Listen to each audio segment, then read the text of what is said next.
Guys welcome back to the channel. నేను మీ దుర్గా ప్రసాద్. ఈ రోజు రివ్యూ ఆఫ్ ద ఫిల్మ్ వచ్చేసి లెనిన్ మామ, acted by Akkineni Akhil and Bhagyashri, అలాగే మన డైరెక్టెడ్ బై మురళీ కిషోర్ అబ్బూర్. మరి ఈ సినిమా ఎలా ఉంది ఏంటి అనేది డీటెయిల్డ్ గా మాట్లాడుకునే ప్రయత్నం చేద్దామమ్మా. దానికన్నా ముందు మీరు చేయాల్సిందల్లా ఒకటి, నా సైడ్ నుంచి ఎప్పటిలాగే ఒక రిక్వెస్ట్ మామ, వీడియోని లైక్ చేయండి, ఛానల్ సబ్స్క్రైబ్ చేసుకోండి, అలాగే బెల్ ఐకాన్ ఆన్లో పెట్టుకోండి. మర్చిపోదామా, మనకు హైప్ బటన్ వచ్చింది, ప్లీజ్ వీడియో నచ్చితే హైప్ చేసి పెట్టుకోండి మా, మర్చిపోదాం. సో మరి డీటెయిల్స్లోకి వెళ్తే, ప్లాట్ ఆఫ్ ద స్టోరీకి వెళ్తే, ఒక అనాథగా ఒక ఊరికి వచ్చిన లెనిన్ ఒక కుటుంబం దత్తత తీసుకునేది, తనకంటూ ఒక నలుగురు స్నేహితులు, తనకంటూ ఒక లవ్ చేసిన అమ్మాయి, ప్రేమించిన అమ్మాయి, తన వాళ్ళ కోసం ఏమన్నా చేసే అఖిల్, ఐ మీన్ లైక్ మన లెనిన్. సో తన వాళ్ళకి జరిగిన అన్యాయం ఏంటి, ఆ అన్యాయాన్ని ఈ లెనిన్ ఎలా అరికట్టాడు, ఈ లెనిన్ ఎలా జస్టిఫై చేశాడు, వీళ్ళందరికీ ఎవరి వల్ల అన్యాయం జరిగింది, ఆ ఎవరికి ఎలా జస్టిఫై చేశాడు అనేది ప్లాట్ ఆఫ్ ద స్టోరీ మామ. సింపుల్ హై లెవెల్ చెప్పా, మిగిలింది మొత్తం చెప్పేసి మొత్తం స్టోరీ చెప్పేస్తున్నారు అని ఫీల్ అవుతున్నారు. మొత్తం స్టోరీ చెప్పట్లే, high level plot of the story. మిగిలినంత చెప్తే స్టోరీ చెప్పేసినట్టు అయ్యింది, ఇంట్రెస్టింగ్ గా ఉండదు, అందుకే ఈ లెవెల్లో చెప్పా. సో ఇది ప్లాట్ ఆఫ్ ద స్టోరీ మామ. ఇందులో పర్ఫార్మెన్స్ విషయానికి వస్తే అయ్యగారే నెంబర్ వన్ ట్యాగ్ కి జస్టిఫై చేశారు అని అనిపించింది అఖిల్ గారు. బికాస్ అఖిల్ గారు పర్ఫార్మెన్స్ రా అండ్ రస్టిక్ లుక్ లో ఆయన ఎమోషన్ కానీ, ఆయన యాక్షన్ కానీ, ఆయన చూపించిన పర్ఫార్మెన్స్ కానీ which is next level. I think simple గా చెప్పాలంటే బిఫోర్ లెనిన్, ఆఫ్టర్ లెనిన్ అని చెప్పుకోవచ్చు అఖిల్ గారికి ఈ మూవీ. బికాస్ అంత కెరియర్ బెస్ట్ పర్ఫార్మెన్స్ ఇచ్చారు ఇప్పటి వరకు తీసిన సినిమాలతో పోల్చుకుంటే, which is the best performance. అంటే ఈ క్యారెక్టర్ ఇంకెవరు హీరో ఇతనే చెయ్యాలి అన్న రూల్ అయితే కాదు. సో ఈ సినిమాకి ఈయన చాలా బాగా జస్టిఫై చేశారు, వేరే యాక్టర్ కూడా చేయొచ్చు, ఓకేనా. సో ఈయన జస్టిఫికేషన్, బికాస్ మనం నెవర్ బిఫోర్ అఖిల్ చూస్తాం కాబట్టి బిఫోర్ లెనిన్, ఆఫ్టర్ లెనిన్ అయితే అఖిల్ గారి గురించి చెప్పుకోవచ్చు. ఇక Bhagyashri, heroine Bhagyashri screen presence చాలా బాగుంది. అంటే ఒక హీరోయిన్ కి మంచి రోల్ పడటం కొన్ని సినిమాల్లో జరుగుతుంది, ఈ సినిమాలో కూడా హీరోయిన్ క్యారెక్టర్ మంచి ఎస్టాబ్లిష్ అవుతుంది, మంచి రోల్ అని చెప్పుకోవచ్చు హీరోయిన్ క్యారెక్టర్. ఆవిడ వచ్చిన స్క్రీన్ ప్రెజెన్స్ బాగుంటది, ఆవిడ యాక్టింగ్ బాగుంటది, చాలా బాగా అనిపించింది. స్లాంగ్ కూడా చాలా బాగా ట్రై చేశారు, మంచిగా మాట్లాడారు, అందరు స్లాంగ్ లో బాగానే ఉంటాయి. ఇంకోటి విలన్ క్యారెక్టరైజేషన్ కూడా బాగుంది. ఈ సినిమాలో విలన్ ఎవరనేది మీరు సినిమాలో చూసి తెలుసుకోండి, కానీ క్యారెక్టరైజేషన్ బాగుంది. ఇంకొంచెం ఎక్కువ బాగుంటే బాగుండు అనిపించింది పర్ఫార్మెన్స్ విషయానికి వస్తే.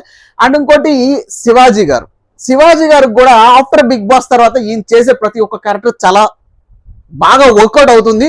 ఈ సినిమాలో కూడా అబ్జెక్ట్లీ చాలా చాలా చాలా మంచి క్యారెక్టర్ పడింది, మంచి పర్ఫార్మెన్స్ ఇచ్చారు. ఆయన వచ్చిన ప్రతిసారి చాలా ఇంట్రెస్టింగ్ గా అనిపిస్తాయి మనకు సీన్స్ మాత్రం ఎక్కడ బోర్ కొట్టదు, చాలా ఎంగేజ్ చేయగలిగారు స్క్రీన్ మీద. సో శివాజీ గారికి no doubt after Bigg Boss తర్వాత మంచి క్యారెక్టర్స్ పడ్డాయని చెప్పుకోవచ్చు. ఇక మరి ఫస్ట్ హాఫ్ విషయానికి వస్తే టేక్ ఆఫ్ బాగుంది, ఇంట్రడక్షన్ బాగుంది, వెళ్ళే కొద్దీ బాగుంది. కాకపోతే ఫస్ట్ హాఫ్ లో కొంచెం ఇంట్రడక్షన్ అయిపోయిన తర్వాత, టేక్ ఆఫ్ అయిపోయిన తర్వాత రొటీన్ రూరల్ డ్రామా జరుగుతూ ఉంటది. ఆ రొటీన్ రూరల్ డ్రామా అంటే రొటీన్ రూరల్ లవ్ స్టోరీ, మనకి చాలా సినిమాలో ఉన్నట్టే ఆ రొటీన్ లవ్ స్టోరీతో నడుస్తూ ఉంటది. సో దాని మీద కూడా కొంచెం వర్క్ చేసి ఉంటే బాగుండు అని అనిపించింది మన మురళీ కిషోర్ డైరెక్టర్ గారు. ఇంకొంచెం వర్క్ చేసి ఇంకొంచెం బ్యూటిఫుల్ గా ప్రెజెంట్ చేసి ఉంటే బాగుండు అనిపించింది. బికాస్ ఆ లవ్ సీన్స్ అనేది మనం అంత కనెక్ట్ అవ్వం ఆ సినిమాలో. ఫస్ట్ హాఫ్ లో వచ్చే ఈ లవ్ సీన్స్ సో అంత కనెక్ట్ అవ్వం, అది రొటీన్ గా అనిపిస్తుంది. సో బట్ ఇంకోటి మనం గెస్ చేసేవచ్చు ఈ విలన్ ఎవరు అవుతున్నారు అనేది కొంచెం గెస్సింగ్ గా ఉంటుంది ఫస్ట్ హాఫ్ లో. బికాస్ వీళ్ళు నెగిటివ్ అవుతారు, వీళ్ళు నెగిటివ్ అవుతారు, పాజిటివ్ ఉన్న వాళ్ళు నెగిటివ్ అవుతారు, ఫస్ట్ హాఫ్ లో మనకు అర్థమైపోతుంది. సో అదొక మైనస్ అనుకుంటే. బట్ ప్రీ ఇంటర్వెల్ బ్లాక్ వచ్చేసరికి మనకి చాలా సర్ప్రైజింగ్ గా ట్విస్ట్ ఉంటుంది, which is very workout. And ఇక్కడ తమన్ బీజం ఇంకో లెవెల్ అని చెప్పొచ్చు ఈ సినిమాకి. ఆ తమన్ బీజం చాలా ఎలివేట్ చేసిన సినిమా కొంచెం మంచి ట్రాక్ లో పడడానికి తమన్ బీజం ఒక వర్కౌట్ అవుతుంది. ఫస్ట్ హాఫ్ లో వచ్చే సాంగ్స్ అన్ని యావరేజ్ గా ఉన్నాయి. మన ఫేమస్ అయిన సాంగ్ లవ్ సాంగ్ లో వచ్చే ఒక సాంగ్ బాగుంటది, మిగిలిన సాంగ్స్ అన్ని యావరేజ్ గా ఉన్నాయి. సో బట్ తమన్ బీజం మాత్రం అదిరిపోయింది సినిమాకి. సో అది ఎలివేట్ చేసింది సినిమాని, అది చాలా కొంచెం హెల్ప్ అవుతుంది అని చెప్పొచ్చు. మొత్తానికి ప్రీ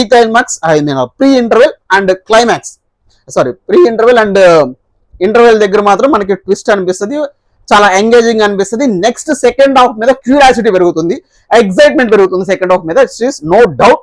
బికాజ్ ఏం జరుగుతుందనే ఇంట్రెస్ట్ అయితే మనం కలుగుతుంది. సో సెకండ్ హాఫ్ విషయానికి వస్తే ఇక్కడ డ్రామా బిగిన్స్.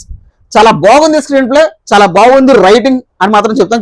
ఖచ్చితంగా మురళీకృష్ణ గారు రైటింగ్ బాగుంది, స్క్రీన్ ప్లే బాగుంది. ఈ ఆ ట్విస్ట్స్ మెయింటైన్ చేసింది చాలా బాగుంది. చాలా చాలా కొన్ని ట్విస్టులు ఉంటాయి, చాలా బాగున్నాయి, చాలా ఎంగేజింగ్ ఉంటాయి ఆ ట్విస్టులు చూసిన తర్వాత. అండ్ ఇంకోటి towards the pre climax super twist, climax ఇంకొంచెం సూపర్ ట్విస్ట్, విచ్ ఇస్ ఈ మధ్య సినిమాల్లో చాలా రొటీన్ అయిపోయిన ఒక సెన్సేషనల్ ట్విస్టులు జరుగుతున్నాయి కదా. అదేంటో చెప్పను, ఈ మధ్య వచ్చే సినిమాల్లో మీరు ఈజీగా గెస్ట్ చేసేవచ్చు. ఈ మధ్య వచ్చే సినిమాల్లో జరిగే ట్విస్ట్లే మొన్న ఒక పెద్ద సినిమా కూడా వచ్చింది, అలాంటి కైండ్ ఆఫ్ ట్విస్టే ఈ సినిమాలో కూడా ఉంది. But which is very good, దాన్ని కూడా బాగా జస్టిఫై చేశారు డైరెక్టర్ గారు. బికాస్ ఆ ట్విస్ట్ పెట్టినంత మాత్రాన ఏదో నామ్కే వార్స్ పెట్టకుండా చాలా బాగా పెట్టారు, చాలా బాగా యూనో యాక్సెప్టబుల్ గా ఉంది అన్నట్టు నాకైతే అనిపించింది. సో ఓవరాల్ గా సెకండ్ హాఫ్ చాలా ఎంగేజింగ్, డ్రామా బాగా నడిచింది. కాకపోతే ఏంటంటే ఇక్కడ ఎమోషనల్ లాగ్ ఉంది. బికాస్ మనం ఆ క్యారెక్టర్స్ ని ఈ కనెక్ట్ అవ్వం, అంత ఎమోషనల్ బ్యాగేజ్ తో కనెక్ట్ అవ్వం. బికాజ్ డ్రామా బాగుంది, చూడడానికి బాగుంది, ఇంట్రెస్టింగ్ గా ఉంటుంది. బికాజ్ బట్ ఆ సినిమాల్లో ఆ క్యారెక్టర్స్ జరిగే క్యారెక్టరైజేషన్స్ ని మనం ఓన్ చేసుకోలేము, కానీ ఆ సినిమాలో ఇన్వాల్వ్ అవుతాం, కానీ చూడడానికి బాగుంటది, కానీ ఆ క్యారెక్టరైజేషన్ ఇన్వాల్వ్ అవ్వలేము, ఆ క్యారెక్టర్ తో ఇన్వాల్వ్ అవ్వలేము, మనకు ఆ ఎమోషన్ అయితే రాదు. బట్ ఇంట్రెస్టింగ్ అనిపిస్తుంది, ఇంట్రెస్టింగ్ రూరల్ డ్రామా అని అనిపిస్తుంది.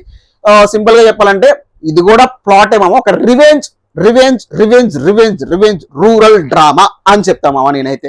రివెంజ్ రివెంజ్ రూరల్ డ్రామా అంతే.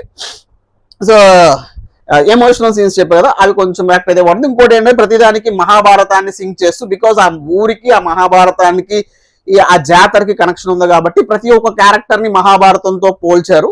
సో అది ఓకే, కానీ which is not suitable for that this kind of film అన్నది నా ఒపీనియన్ మామ. సో మీరు ఆ జాతరకి ఇంట్రడక్షన్ కి చెప్పడానికి బానే ఉంది, ఎన్టీఆర్ గారు వాయిస్ ఓవర్ ఇచ్చారు ఇనీషియల్ గా, దాన్ని బానే ఉంది టైటిల్స్ పడినప్పుడు.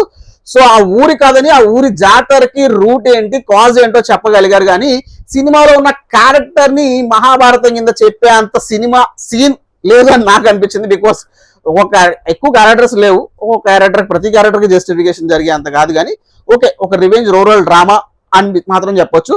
ద లవ్ స్టోరీ మిక్స్ చేస్తూ ఆ లవ్ స్టోరీకి ఇంపార్టెన్స్ ఉంది, బట్ అది ఫస్ట్ హాఫ్ లో కూడా కొంచెం ఎంగేజ్ చేస్తుంటే బాగుండు అని నాకు అనిపించింది. మరి ఓవరాల్ గా సినిమా ఎలా ఉందిరా అంటే అందరిలో మన పులు టమాటాలు పుచ్చకాయలు అలా ఇవ్వకుండా సినిమా టర్మ్లోనే బ్లాక్ బస్టర్ హిట్టా, సూపర్ హిట్టా, ఫ్లాపా, డిజాస్టర్ మాట్లాడుకుంటే ఇది నో డౌట్. అయ్య గారు వచ్చారు, అఖిల్ గారు, నాగార్జున గారు కొడుతున్నాం అన్నారు, కొట్టారు. హిట్ మూవీ మావ, నాకు మాత్రం హిట్ మూవీ అంతే. మరి మీరు చూస్తే మీకేమనిపించింది కింద కామెంట్ బాక్స్ లో మెన్షన్ చేయండి. మరి అయ్య గారు వచ్చి కొట్టారా లేదనేది మీ ఒపీనియన్ ఏంటనేది కింద కామెంట్ బాక్స్ లో మెన్షన్ చేసి మన వీడియో లైక్ చేసి ఛానల్ సబ్స్క్రైబ్ చేసుకోవడం మర్చిపోతామా, అలాగే హైప్ బటన్ నొక్కి పెట్టుకుంటాం. ఓకేనా, అంటే నెక్స్ట్ వరకు ఉంటామా, బాయ్.